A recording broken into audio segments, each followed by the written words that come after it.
Arti sebenarnya dari HTS itu sendiri tuh apa? Ini kita bisa geser coba analoginya ke hal yang lain. Untuk suatu pekerjaan bisa dilakukan, harus ada kontraknya atau enggak sih? Oke? Sebaiknya ada. Sebaiknya ada. Ya. Tapi kalau nggak ada pun atas dasar percaya boleh-boleh aja. Kekurangan dari sistem itu adalah ketika nanti ditagihkan, bisa jadi aku bilang, enggak, aku nggak pernah janjiin itu. Dan jadinya ketika mau ditagihkan pun ini mau nagih, mau nuntut apa ini? Apa sih yang mengindikasikan kalau ini tuh kita lagi terjebak dalam HTS? Ada seorang psikolog namanya itu Sternberg. Dia mengajukan sebuah teori triangular of love. Oke, ini pertanyaan terakhir aku. HTS seperti apa yang red flag dan lo harus cepet-cepet keluar, dan HTS yang seperti apa yang ya udahlah jalanin dulu aja Oke, gitu. dalam sebuah cinta itu ada 3 hal yang perlu terlibat di dalamnya. Halo semuanya, selamat datang kembali di podcast Ruang Tunggu. Kalian penasaran sama kesehatan mental? Yuk cari tahu bareng-bareng di podcast Ruang Tunggu. Karena di podcast Ruang Tunggu, kita tuh nggak cuma menunggu, tapi juga mencari tahu. Asik. Yuk, mulai syuting dulu. Udah siap semuanya? Siap. And action. Wah, sebenarnya aku tuh nggak ngira tahu podcast ini tuh udah berjalan lebih dari setahun. Wow. Gitu kayak gitu. Tapi nggak bosen-bosen nih sebenarnya. Setiap kali masuk ke sesi rambutan atau kayak lagi mempersiapkan sesi rambutan tuh banyak banget ternyata yang tetap pingin ngebahas tentang relationship. Betul. Dan banyak banget ternyata situasi-situasi relationship yang pingin diperjelas. Betul ya. Dan kalau pikir-pikir nih, ini dulu waktu kita masih remaja sampai sekarang, kok masalahnya sama-sama aja sebenarnya ya? Muter nggak sih? Muter-muter aja. Nggak sih? Cuman kayak namanya aja beda gitu, perkembangan namanya beda. Terus kayak istilah-istilah yang dipakai beda gitu. Tapi pas kita denger, oh ini mah ini gitu. Kayak gitu. Nah, hari ini tuh aku pengen bahas situationship. Kalau kata Gen Z-nya sekarang. Tapi kalau bahasa kitanya dulu nih HTS. Hubungan tanpa status. Kalau yang geser-geser dikit TTM. Oh iya, Teman tapi mesra. Buset, ada lagunya tuh. Tapi bubar. Nah, aku pengen bahas tentang situationship ini karena ini menarik banget nih. Aku cuma nemu beberapa, tapi ya kita compile aja ya pertanyaan. Boleh dong, tolong pertanyaannya. Bowl of rambutan. Ini cuma ada satu pertanyaan di sini karena ya semuanya sama sih, nanya itu aja gitu. Cara keluar, cara masuk. Kok cara masuk gak ada sih yang mau masuk di situationship.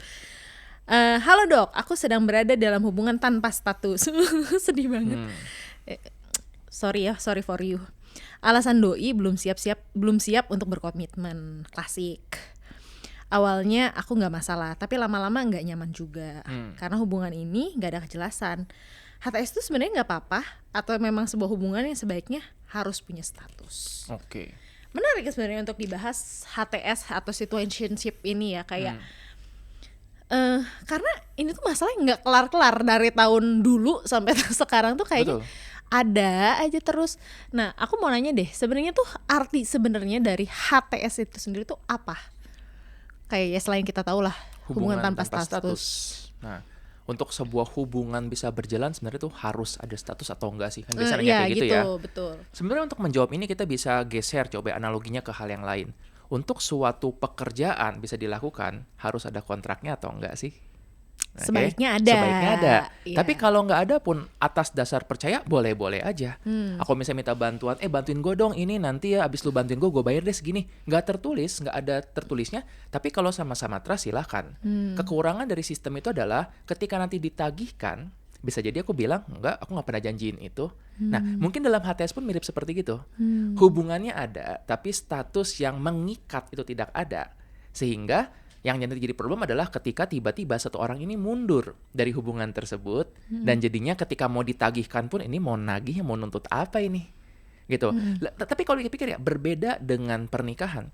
Pernikahan itu kan jelas tuh ya, yang ngatur agama dan negara. Iya. Tapi kalau tentang pacaran yang ngatur siapa? Papa mama itu kan enggak gitu kan.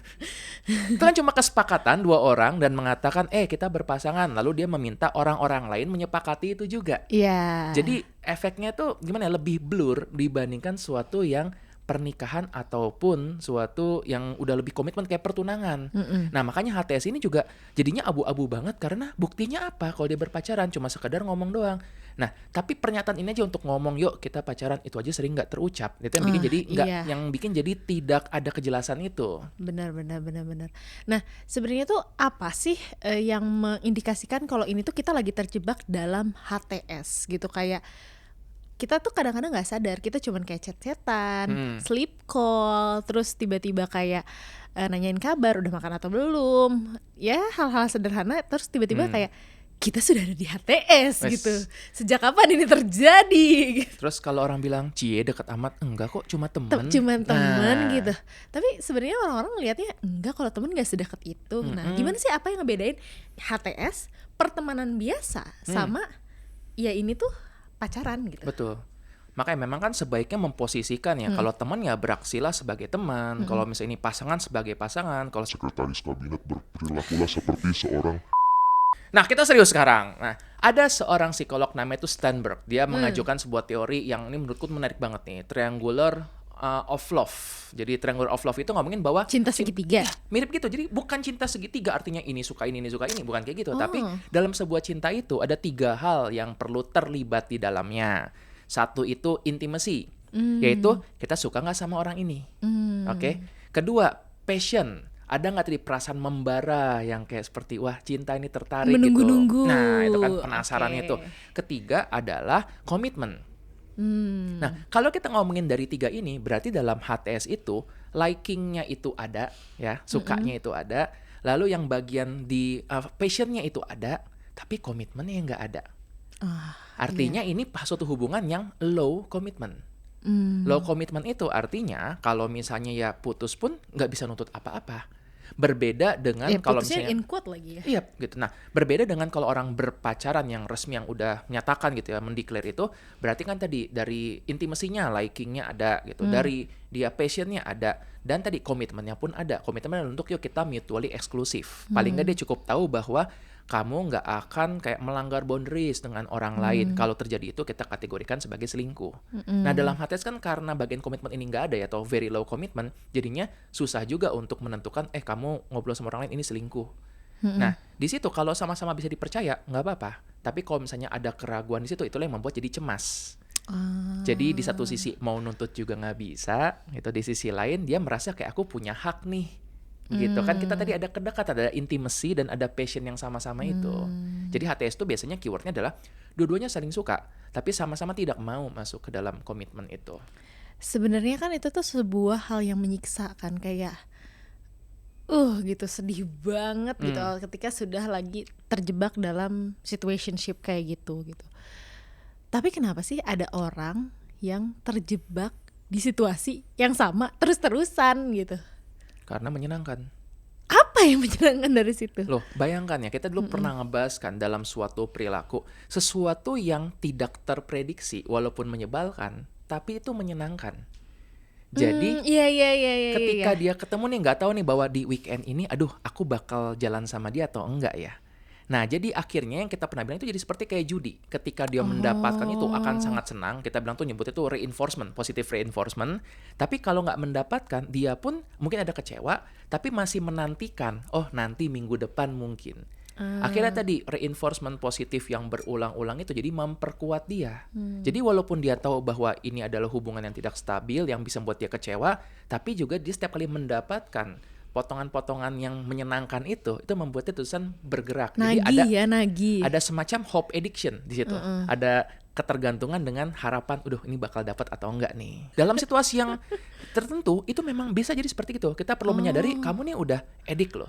Ediknya bahkan bukan dengan si orang ini lagi, tapi dengan tadi sensasi yang, aku bakal menang atau enggak ya. Makanya jadi seperti judi. Paham. Sedih banget ya kalau misalnya terjebak dalam situasi yang kayak gitu. Betul. Dan yang paling menyakitkan adalah dia pun tahu bahwa ini nih menyakitkan. Cuma jadi dia nggak butuh orang buat bilang, kamu tuh butuh kejelasan. Gua tahu. Yeah. Tapi dia juga emang nggak bisa keluar dari situ karena dia ngerasa ya ini adalah satu-satunya hubungan yang menurut itu cukup predictable di antara semua yang lain-lainnya. Oke, itu tuh ada nggak hubungan sama penolakan atau misalnya komitmen issue atau misalnya mangkir dari tanggung jawab. Kayak hal-hal kayak gitu tuh sebenarnya, atau kayak sebenarnya sesederhana menghindari penolakan gitu. Itu tuh ada hubungannya nggak sih? menghindari rasa sakit itu sangat masuk akal sih. Kalau tadi kan tentang komitmen issue, sebenarnya kan aneh ya, kok orang malah takut dengan komitmen, bukankah komitmen itu sesuatu yang baik kan, terus kestabilan. Iya kalau stabil. Iya. Kalau putus kan menyakitkan. Kalau dia menyampaikan terus tiba-tiba aduh kok ditolak gimana ya, atau kalaupun dia yakin nih sama-sama suka, aku ngomong kalau ternyata perasaannya nggak sama gimana ya. Nah untuk menghindari rasa sakit tersebut, kita jadi ada orang-orang yang avoid itu dan mungkin memutuskan untuk ya udah nggak usah ngebahas itu aja. Yang penting selama ini kita sama-sama jalan, sama-sama untuk ya mau berbagi cerita, mau untuk spend waktu bareng-bareng, bagi mereka sudah cukup gitu. Dan sayangnya tadi karena memang boundariesnya itu ya komitmen itu sangat-sangat tipis, itu bisa putus kapanpun. Nah ini juga ada hubungannya sama attachment style nggak sih? Ada misalnya contoh nih orang yang kayak lagi masa PDKT gitu ya, dia ngerasa kayak ini orangnya oke gitu, tapi semakin mereka deket dia ngerasa kayak ilfeel ketika orang ini terlalu clingy. Ada yang seperti gitu. Kayak gitu. Kita pernah bahas tentang attachment style ya. Jadi ada attachment yang secure. Kalau secure itu kan dia bisa menjalin relasi sama orang. Ketika berjarak pun dia tahu oh ini kita lagi menjauh, tetap ada rasa kangen, tetap ada rasa pengen ketemu. Tapi dia cukup bisa menenangkan diri sendiri. Cukup bisa untuk ya sudah aku punya hidup, dia punya hidup. Yang lebih gampang untuk masuk ke dalam HTS ini adalah yang attachment itu avoidant. Kenapa avoidant? Karena dia tuh menghindari suatu perasaan tertentu. Menghindari konflik juga nggak sih? Menghindari konflik, menghindari berantemnya, menghindari rasa nggak enak. Jadi dia akan merasa bahwa udah deh aku nggak usah bahas ini. Jadi apabila satu orang avoidant ketemu satu orang avoidant lain, mereka mungkin sama-sama tahu nih bahwa oke, kita ada perasaan, kita sama-sama mau jalanin, tapi enggak deh. Supaya kalaupun putus juga, ibaratnya ini nggak terlalu sakit banget. Sedangkan kalau nih dua orang yang sama-sama anxious atau clingy, bisa jadi nggak akan terjadi tuh HTS tersebut. Justru hari pertama kenalan, kalau bisa langsung udah cocok-cocok yuk kita jadian. Karena tadi dia takut kehilangan Pisces itu. Pisces. Ya. Nah jadi karena dia takut seperti itu bisa jadi. Nah kadang-kadang ya jadi kan yang sering ya kita pernah bahas juga, dua kutub ini tarik menarik. Satu orang itu dia anxious yang pengen banget untuk mendekat, pengen clingy, yang satu lagi avoidant. Dia mencoba untuk entar deh pelan-pelan dulu. Kalau ini nanti jatuhnya mungkin bukan ke HTS nih, itu nanti jatuhnya mungkin bisa ke friendzone. Itu juga menarik tuh untuk dibahas, tapi kayaknya Panjang. Pingin bahas HTS dulu ya, gimana kalau kita lanjut part 2? Boleh ya. Oke, jangan kemana-mana dulu. Kamu tetap menjadi narasumber abadinya podcast Ruang Tunggu. Siap. Nah, oke, dari sudut pandang psikiatri sendiri gitu ya, sebenarnya ada nggak sih masalah gitu pada orang-orang yang menjalani HTS ini gitu, dari segi perilaku atau tingkah, atau banyak nggak sih klien kamu yang datang karena situationship gitu? Cukup banyak sih. Cukup banyak ya. Dan tidak mengira pada orang-orang yang tadi mengatakan bahwa dia punya komitmen issue, biasanya komitmen issue, kalau yang benar-benar komitmen issue, dia tuh masalahnya komit dengan semua hal, persahabatan, dengan hobi, dengan kerja dan lain-lainnya. Tapi biasanya tadi ada orang tertentu yang dia tuh bisa punya teman jangka panjang, hobinya bertahun-tahun nggak berubah gitu, dia melakukan hal yang sama. Tapi khusus untuk relationship, dia ngerasa jadi takut untuk itu. Dia dasarkan pasti rasa takut. Dan ini biasanya memang berhubungan dengan masa lalu, dengan pengalaman sebelumnya. Yang paling sering sih karena pernah kecewa ya di masa lalu, mungkin pernah putus, menyakitkan, dan itu kan kejadian traumatik. Putus itu traumatik dan membuat dia menjadi aku tidak mau untuk merasakan seperti ini lagi. Akhirnya otaknya jadi berpikir ya sudah jangan jadian. Tapi aku pengen ya sudah dekat tapi jangan jadian. Itulah mungkin terbentuknya jadi HTS tersebut. Dan kalau dia ketemu dengan orang dengan masa lalu yang sama-sama takut untuk putus, sama-sama takut untuk tersakiti, bisa jadi HTS ini adalah jalan tengah yang bisa dijalankan dalam batas tertentu, dalam waktu tertentu. Oke, aku juga punya beberapa temen gitu ya, yang emang mereka menjalani situationship ini gitu. Masanya macam-macam gitu, antara ya udah mereka platonik aja gitu, kayak ya udah kita sama-sama bareng aja gitu. Ya platonik, tidak ada pingin kayak komitmen di situ, tapi ya nggak ada love ataupun yang kayak bergebu-gebu banget. Tapi ada yang karena nggak mau menghadapi masalah yang bakal terjadi, kayak beda adat misalnya, nggak mau menikah, menghindari, jadi ya udah situationship aja. Betul. Jawabannya gitu. Jadi sama-sama ada takut menghadapi sesuatu, jadi ya menjaga supaya komitmen itu setipis mungkin. Jadi dengan anggapan supaya kalau putus nggak sakit-sakit amat. Padahal sakitnya bisa jadi malah lebih besar. Nah itu yang baru aku mau bilang, beberapa teman aku yang keluar dari situationship putusnya tuh lebih parah daripada pas mereka in relationship. Mereka in relationship putus, nangis, marah, nggak ada bargaining. Kayak ya udah bargainingnya paling kayak bisa kali ya balikan sama dia atau gimana. Jarang sih aku ngelihat teman aku yang bargaining gitu. Tapi kalau misalnya aku ngelihat teman aku yang ngejalanin HTS, mereka tuh berpisah quote and quote sama situationshipnya mereka, itu gila sih. Mereka tuh galaunya gitu, dan isinya tuh nangis, sedih, aku masih pingin bergaining terus-terusan gitu. Itu kenapa ya bisa kayak gitu? Sebenarnya nggak selalu. Kebetulan yang seperti itu yang nampak. Iya sih. Berapa banyak kan yang berduka dalam diam, yang dia nggak membicarakan itu. Nah, jadi kita akan bahas tentang situasi. Kok bisa ada dalam kondisi tadi lepas dari situationship, tapi kok damage-nya kayak ini besar sekali ya. Seenggaknya ada 3 hal sih yang bisa terlibat di situ.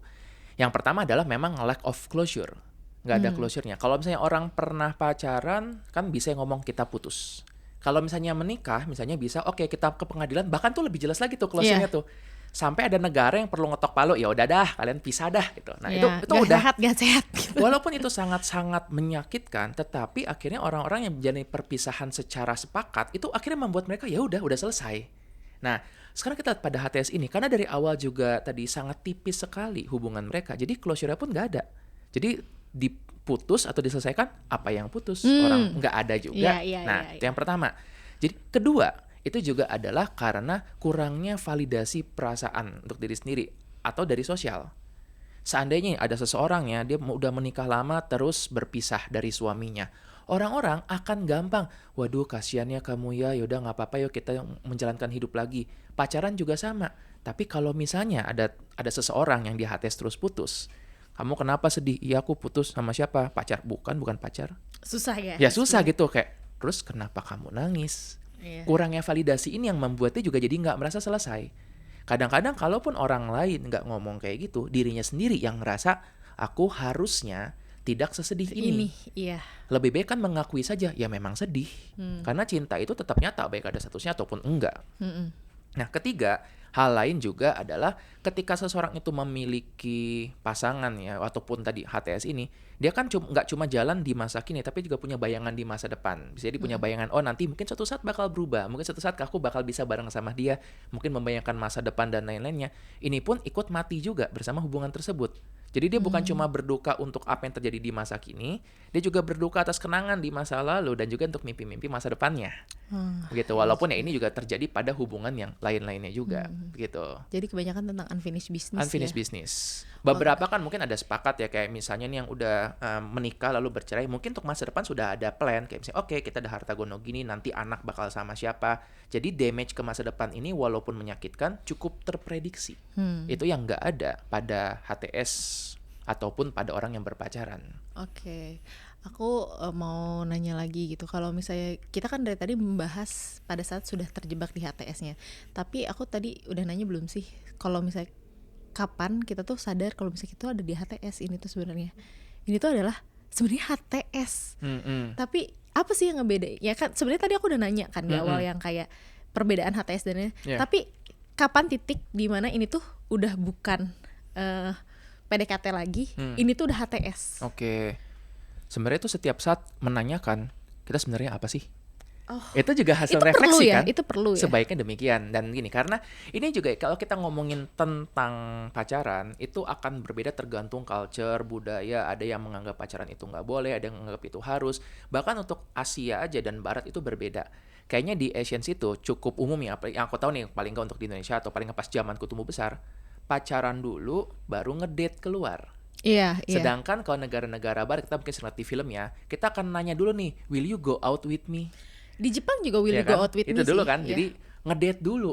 Setelah 3 atau 4 kali ngedate dan ngerasa cocok, baru deh ditanyain, will you be my girlfriend? Begitu. Nah, pada saat itu kan jadi cukup bagus karena ada semacam kayak trialnya dulu untuk memastikan pas ngedate ini melakukan aktivitas bareng-bareng, nyambung atau enggak sih, cocok atau enggak. Tapi kalau diperhatikan itu kan ada batasannya. Ada paling nggak perkiraan, aku bahkan kemarin baru dengar tuh yang 3 months rule. Ada yang pernah dengar nggak tuh? 3 months rule. Katanya kalau lagi dekat sama orang, jangan langsung jadian. Cek aja dulu selama sekitar 3 bulan. Nanti lihat bagaimana. Nah, itu sebenarnya mungkin ada bagusnya juga. Tapi tadi lihat yang jelas adalah ada batasan waktu yang jelas. Kalau aku pacarannya sekarang nih di bulan tertentu, misalnya aku pacaran di bulan 6, berarti aku bayangkan di bulan 9 nih harus udah jelas nih. Kalau misalnya belum jelas atau nggak ada kesepakatan, ya aku mungkin akan walk out from this relationship. Pada HTS itu yang nggak ada. Itu adalah istilah lain dulu. Kita jalanin aja dulu. Nah, iya benar. Ya kan? Jalan sampai kapan? Capek pegel nih Pak, Iya. 10K juga capek sehari. Kayak gitu. Oke. Sebenarnya tuh aku pengen nanya ini juga sih. Ada nggak sih kecenderungan kepribadian seperti apa yang cenderung di HTS? Terjebak dalam HTS? Atau menjadi pelaku HTS? Oke. Mungkin yang pencemas sih terutama ya. Gitu. Karena kalau tadi pencemas ini bisa jadi dua hal. Bisa jadi dia malah pengen buru-buru memiliki relationship supaya ada kepastian, Atau menghindari? supaya tidak tersakiti. Gitu Oke. kan. Itu yang sering terjadi seperti gitu. Tapi ini akhirnya akan melihat gini sih, bahwa orang-orang yang dia tuh kurang mampu untuk meregulasi emosinya sendiri, dan orang-orang yang cenderung emosi itu sangat terpengaruh dari lingkungan. Gitu. Jadi tadi kalau misalnya dia ngerasa, aduh moodku nih sangat gampang dipengaruhi oleh pasanganku, ini ya mungkin akhirnya tadi jadinya susah untuk menentukan nasibnya sendiri, susah untuk menentukan langkahnya sendiri. Sedangkan orang-orang yang cukup tahu bahwa oh yaudah kalau pasanganku memang nggak ada, ya sudah. Kalau pasanganku menolak untuk keluar bareng sama aku, ya nggak apa-apa. Dia mungkin nggak terlalu terdampak dengan itu. Oke, kan kalau misalnya kita pacaran tuh kita suka ngerasa kan kayak, oh kita nyaman nih sama pasanganku gitu, atau enggak kita nyaman sama istriku atau suamiku kayak gitu. Tapi kan kalau misalnya nyamannya itu real, terasanya tuh real. Tapi kalau pada saat TS kan itu nggak ada statusnya. Si rasa nyamannya ini atau rasa cintanya itu sebenarnya real juga atau genuine juga kah gitu? Atau itu juga cuman sebatas kayak ya udah deket aja. Pada dasarnya kalau kita mencopot ya semua tadi tentang komitmen secara pacaran, hukum, negara dan lain-lainnya, ya perasaan cinta itu genuine pasti. Gitu. Yang membuat jadi kompleksnya adalah apakah perasaan cinta ini bertahan selamanya atau tidak. Dan kita kan pernah bahas ya bahwa ada namanya honeymoon period. Perasaan yang awalnya tuh berasa sangat kuat, yang berasa bahwa oh ini cinta yang sangat-sangat kuat. Setelah berlalu beberapa bulan, loh kok hilang. Disitu dia mulai mempertanyakan, jangan-jangan cintaku ini nggak asli, jangan-jangan ini nggak genuine. Padahal memang seperti itu yang terjadi. Kita nggak mungkin merasakan cinta yang sama dengan konstan terus-menerus. Kadang-kadang dia akan turun, kadang-kadang bakal naik. Kalau nggak ada variasi ya bakal makin turun. Nah ini juga yang membuat kadang-kadang tadi akhirnya ATS itu jadi lebih seru karena ada unpredictability-nya itu yang membuat jadi penasaran. Sekarang ini ngejawab pertanyaan aku yang setelahnya mau aku tanyain nih. Ada beberapa temen aku yang bilang kayak, kenapa sih lu nggak jadian aja sama dia gitu ya? Kan udah sama-sama suka nih atau gimana? Terus dia bilang, aduh kalau misalnya jadinya nggak seru lagi gitu. Kayak kok bisa sih gitu, kayak aneh banget.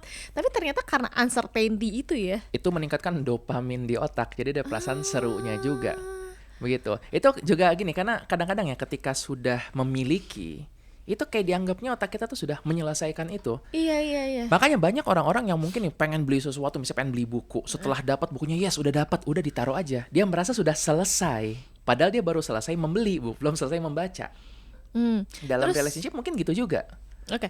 Terus udah gitu tuh aku mikirnya juga kayak ada yang tadi jalannya aja dulu gitu. Jalannya aja dulu. Ketika kita mikir kayak kok lu malah bilang gitu mulu gitu, capek nih lu bilang jalan-jalan mulu. Nah, ada orang yang ketika ditanya kejelasannya kayak mau gimana, dia malah menjustifikasi perilakunya. Gimana tuh? Jadi contoh misalnya, ya udah jalanin dulu aja, nanti juga lama-lama jelas. Kayak gitu, tunggu aja dulu gitu. Ya kan gue kayak gini, kayak kamu nggak tahu aja situasinya kayak gimana. Kayak gitu, jadi kayak kok seakan-akan menjustifikasi tidak menjawab gitu. Oke, lama-lama jadi jelas atau enggak ya. Practice makes consistent itu. Jadi bukan practice makes perfect, makes consistent. Jadi kalau misalnya nih memang dia lagi proses mengenali satu sama lain, mengenali keluarga, hobi, kecocokan dan lain-lainnya, ya betul, makin lama makin jelas. Tapi kalau ini menghindari ya udah entar aja diomongin, ya udah entar aja. Makin lama makin jelas perilaku menghindarnya. Bukan jelas hubungannya. Jadi waktu itu memang membantu ya untuk memproyeksikan masa depan, tapi yang penting adalah dari day by day itu kita melihat ini arahnya kemana. Ini juga salah satu yang ini agak random tapi kok kepikiran tentang studi begini yang menyatakan apakah uang membuat seseorang makin jahat atau enggak. Nah, jadi sekarang teori yang dipegang adalah gini, uang itu mengamplifikasi sampai berlipat-lipat sifat seseorang. Kalau orang ini suka berbagi, dengan adanya uang dia bakal berbagi lebih banyak lagi. Kalau dia emang sukanya untuk menindas orang, uang ini membuat dia bisa menindas lebih kuat lagi. Mungkin ini pun sama kalau kita melihat kan. Jadi keberadaan waktu itu akan mengamplifikasi, akan memperbesar bakat-bakat yang sudah ada.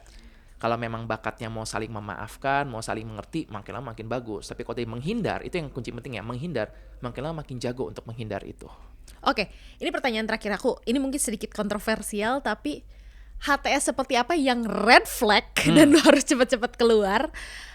Yang kayak, dan HTS yang seperti apa yang ya udahlah jalanin dulu aja gitu. Yang oke untuk dijalanin dulu aja gitu. Jadi nggak masalah nih ada di HTS. Bayangkan tadi kan kita di awal analoginya pekerjaan ya. Iya. Kayak probation nggak sih? Oke. Sebelum kontrak ya kan, probation juga ada kontraknya gitu. Cuma kan tanda tangan kontrak itu berbeda ya. Jadi saya tadi HTS yang bagus adalah ketika memang ya sudah kita coba cek dulu selama mungkin 3 bulan. Dan penting adalah selama 3 bulan itu saling mengecek cocok nggak nih satu sama lain. Dan yang penting adalah saling beradaptasi mengembangkan diri. Misalnya orang baru masuk probation, oh di sini ternyata semua orang pada tepat waktu, aku bisa nggak ya untuk kayak gitu? Itu bagus. Yang nggak boleh adalah apabila HTS itu cuma memang untuk menghindari. Jadi apakah HTS ini untuk menunda sesuatu supaya kita jadi siap, atau menghindari sesuatu karena kita emang nggak bakal siap? Cuma memundurkan rasa sakit aja, itu yang akan bahaya. Karena eventually pada akhirnya itu bakal berakhir juga dan bakal tersakiti juga. Cuma menunda aja perpisahannya. Oke, kalau gitu aku mau masuk aja langsung ke sesi semangka. Gimana deh kalau misalnya kita sudah terjebak di situationship, kita harus ngapain dan gimana cara keluarganya biar nggak berlarut-larut move on-nya. Baiklah. Langsung aja masuk ke sesi semangka. Sesi mengupas solusi kehidupan. Nah, itu deh gimana caranya kita gimana kita cepat sadar ketika kita masuk atau terjebak di HTS. Wah, gini gue lagi di HTS nih gitu. Yang pertama itu sadarilah karena pasti menyenangkan. Ya itu ya. Kadang kita menyalahartikan chemistry dengan komitmen.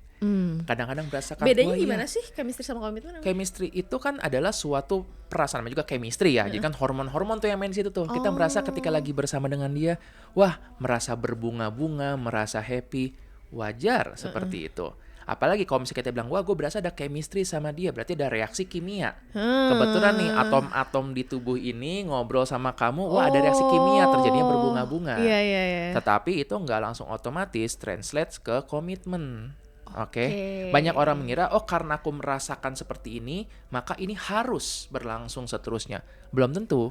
Karena kita cuma ngomongin unsur biological orang per orang doang. Kita belum ngomongin tentang gimana perbedaan culture, perbedaan keluarga, perbedaan value, memandang uang, memandang besar anak, dan lain-lainnya. Itu nanti jadi ada orang merasa, ya aku ngerasa bahwa cocok sama dia nih untuk secara pola pikir dan lain, tapi emang kita terlalu jauh dunianya. Itu sangat masuk akal. Kedua, yang perlu untuk kita lakukan adalah sebelum nanya ke dia, kita ini apa, nanya dulu ke diri sendiri. Kita ini apa? Maunya apa? Ya kan? Kita ini maunya apa? Apakah kamu memang butuhnya companionship doang? Seorang teman untuk ngobrol? Aku butuh seseorang untuk membuat aku ngerasa, oh ya aku merasa disayang. Kadang-kadang ada juga yang merasa, ya nggak tahu, nggak lengkap aja kalau nggak ada pasangan. Nah, kita jadi menanyakan dulu kebutuhan kita ini apa. Nah, setelah kita menyadari itu ya, kita mungkin perlu menuliskan refleksi, ngobrol sama orang, baru kita bisa melangkah ke plan ketiga. Itulah momen ketika kita akan menanyakan what are we kepada orang tersebut. Nah ini yang kadang-kadang orang nunda. Duh belum siap, takut ngerusak mood, takut malah jadi berantem, takut malah jadi bubar. Takut malah jadi pisah. Itu banyak seperti itu. Jadi yang step ketiga adalah sebelum kita nanti akan menanyakan itu, kita juga buat suatu deadline. Kapan paling lambat kita mau untuk menanyakan ini gitu. Dan deadline-nya benar-benar bebas. Ada yang mungkin ya aku nggak terlalu buru-buru, dia juga nggak terlalu buru-buru, kami masih fokus ke karir, mungkin ada hal yang mau dilakukan. Ya kalau ternyata deadline-nya 2 tahun, 3 tahun pun nggak apa-apa. Tapi ada beberapa yang mungkin aku butuh nih untuk kejelasan, karena mungkin menentukan aku mau pindah kerja di mana, mungkin mau pindah kota, disitulah kita bisa untuk menentukan. Banyak juga yang nanya berapa lama sih waktunya. Mungkin ya kalau aku membayangkannya 3 bulan sampai 6 bulan tuh udah cukup sih kali ya untuk melihat suatu pattern yang konsisten. Karena 1 minggu itu terlalu dekat, aku kan bilang mudah menjadi orang baik selama 1 minggu. Gampang banget. 1 bulan agak lebih susah, tapi 3 bulanan itu udah membuktikan konsisten. 100 hari itu artinya dia udah bakal seperti gitu. Setelah kamu dapat pattern 100 hari tersebut ya, sekitar itu, kamu bisa menentukan kamu mau nggak untuk melanjutkan dengan seperti ini. Nah disitulah baru kita berani untuk menanyakan, dan apapun hasilnya kita sudah siap buat itu. Lalu ingat bahwa tetap bisa untuk melangkah kalaupun di situ gagal. Nah, ngomong-ngomong soal melangkah, gimana sih cara move on biar nggak berlarut-larut buat para move oners dari situationship ini? Kita dulu pernah sekilas bahas tentang move on. Prinsip move on yang selalu kusarankan adalah balikan sama diri sendiri. Udah itu dulu. Jangan langsung ya udah putus sama dia cari HTS lain, nggak bakal selesai, ya kan? Terjebak lagi di loop yang sama. Betul. Jadi balikan dulu sama diri sendiri tadi. Mungkin emang ada kebutuhan dari diri kita yang nggak terpenuhi, apakah kebutuhan persahabatannya, dan situ mungkin dalam prosesnya dia bisa untuk mulai mengembangkan diri dikit-dikit sampai dia sadar bahwa oh ya aku butuhnya seperti ini, gitu. Karena ya pada akhirnya ya aku selalu berpegang prinsip bahwa be your own best friend. Kamu harus jadi teman terbaik buat diri kamu sendiri. Orang lain boleh menjadi teman kamu, boleh untuk memberikan warna dalam hidup kamu, tapi kamu yang harus menjadi teman terbaik buat diri kamu sendiri. Kamu yang harus kenal diri kamu sendiri, maunya apa dan seperti apa. Betul. Ya. Kalaupun melibatkan orang lain, ya orang-orang ini adalah membantu kita untuk lebih mengenali itu. Bukan kita memaksa orang untuk kamu harus hadir supaya membuktikan bahwa aku adalah orang yang dicintai. Begitu. Oke, kalau kayak gitu gimana move oners? Gimana para penunggu? Video kali ini kalian bisa bagiin buat teman-teman kalian yang lagi ada di situationship. Atau mau kirim ke gebetan. Jadi kita ini apa? Aduh. Sebagai pembuka gitu ya. Kalau misalnya kalian ada contoh-contoh red flags lainnya nih, kalian bisa langsung kirimin aja video ini nih. Nah, gue nggak mau nih ada situasi kayak gini, nonton dulu dah lu ini gini. Kayak gitu. Nah, kalau kalian suka sama video-video kayak gini, penjelasan-penjelasan kayak gini, kita selalu bahas tentang psikologi populer atau masalah-masalah yang lagi ada di podcast Ruang Tunggu. Jadi kalian klik aja tombol subscribe-nya dan nyalain juga notifikasinya biar kalian gak ketinggalan info-info dari kita. Kalau ada pertanyaan, kalian juga bisa langsung tanyain aja di kolom komentar ataupun di link yang ada di description box below. Dan jangan lupa juga baca buku, terutama bukunya Dr. Andreas yang baru aja terbit di bulan kemarin ya? Yup. Di bulan kemarin. Kayak gitu. Boleh dong ceritain dikit ini bukunya tentang apa? Buku ini adalah tentang seorang anak yang bersembunyi di balik topeng superhero. Dan kalau kalian buka lagi description boxnya sekali lagi, itu ada link lain nih di situ. Itu adalah link PO buat merchandise kita. Hah? Mana produknya? Buat merchandise kita yang ini gitu, di belakang pouch yang kalian bisa pakai untuk menaruh perintilan-perintilan atau trinket-trinket sekalian. Kayak gitu kalian bisa isi formulir PO-nya di link yang ada di description box bawah. Jangan lupa juga kalian bisa dengerin kita nggak cuma di YouTube tapi di Spotify juga. Jadi sekian aja kali ya podcast Ruang Tunggu hari ini, dan kita bakal ada part 2-nya, kita bakal bahas friendzone. Oke? Di Ruang Tunggu kita nggak cuma menunggu tapi juga mencari tahu. Ingat, di setiap pertian pasti ada ceritanya. Bye bye, selamat menunggu Ruang Tunggu.